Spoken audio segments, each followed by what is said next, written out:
അടപ്രഥമൻ എന്ന് കേൾക്കുമ്പോൾ എല്ലാവർക്കും ഇഷ്ടമാണ്. പക്ഷേ അട വേവിക്കുമ്പം ചിലർക്കൊന്നും അത് പറ്റാറുമില്ല. മിക്കവാറും അട വേവിക്കുമ്പോൾ അതൊക്കെ ഒട്ടിപ്പിടിച്ച് ഒരുമാതിരി കട്ടിയാവാറാണ്. അട ശരിക്ക് വേവിച്ചെടുക്കാൻ ബുദ്ധിമുട്ടുള്ളവർക്ക് ഇത്തവണ ഒരു എളുപ്പ വഴിയുണ്ട്. ആദ്യം കുറച്ച് ചവ്വരി എടുത്ത് പാത്രത്തിലേക്ക് ഇട്ട് വേവിക്കാൻ ആവശ്യത്തിന് വെള്ളം ഒഴിച്ച് വേവിച്ച് മാറ്റി വെക്കാം. പിന്നെ കുറച്ച് ശർക്കര എടുത്ത് പാത്രത്തിലേക്കിട്ട് വെള്ളം ഒഴിച്ച് അടുപ്പിൽ വെച്ച് ഒന്ന് തിളപ്പിച്ചുരുക്കി അരിച്ചെടുത്ത് മാറ്റി വെക്കാം.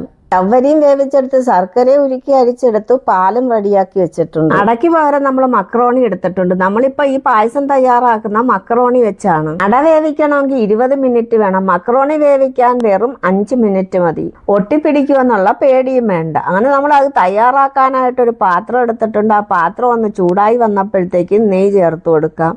നെയ്യൊന്നുരുകി വരുന്നപ്പോഴത്തേക്ക് നമുക്ക് ആവശ്യത്തിന് അണ്ടിപ്പരിപ്പ് ഇട്ട് കൊടുക്കാം. അണ്ടിപ്പരിപ്പൊക്കെ 1/4 ഭാഗം മൂത്ത് വന്നപ്പോഴത്തേക്കും മുന്തിരിങ്ങ ചേർത്ത് കൊടുക്കാം.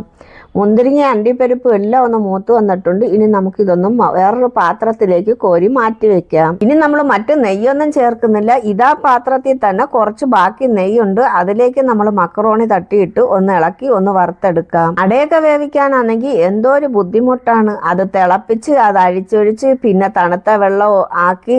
എന്നാലും ചിലർക്ക് പറ്റത്തില്ല. അത് ഒട്ടിപ്പിടിക്കുന്നെന്നാണ് മിക്കവാറും ഉള്ളവർ പറയുന്നത്. ഇതാകുമ്പോൾ ഒട്ടിപ്പിടിക്കത്തുമില്ല. ഈ മക്രോണി ആയതുകൊണ്ട് തന്നെ കഴിക്കാൻ നല്ല രസമാണ്. ഇതെല്ലാം ഒന്ന് മൂത്ത് വന്നപ്പോഴത്തേക്കും നമ്മൾ പാല് ചേർത്ത് കൊടുക്കാം. ഏത് പാലായാലും മതി, പശുവും പാലായാലും മതി, തേങ്ങാപ്പാലായാലും മതി. ഞാനിവിടെ പശുവും പാലാണ് ചേർത്ത് കൊടുത്തേക്കുന്നത്. ഇനി ഇതൊന്ന് ഒരു 5 മിനിറ്റ് നേരം ഇതൊന്ന് വേവാൻ അനുവദിക്കാം. മക്രോണി ആയതുകൊണ്ട് 5 മിനിറ്റ് മതി. പകരം അട ചേർക്കുന്നെന്നുണ്ടെങ്കിൽ 20 മിനിറ്റ് നേരം നമുക്ക് വേവിച്ചെടുക്കണം.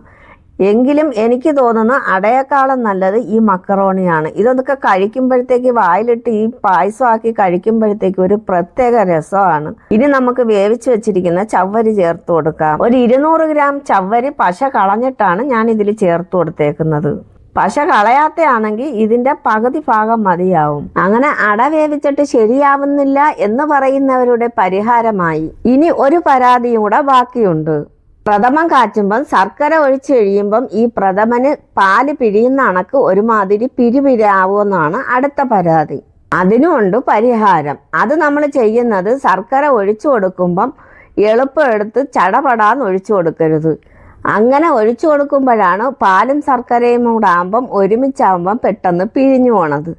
ഇനി നമുക്ക് ഈ ശർക്കര ഒഴിച്ചു കൊടുക്കുന്നത് എങ്ങനെയാണെന്ന് കാണാം.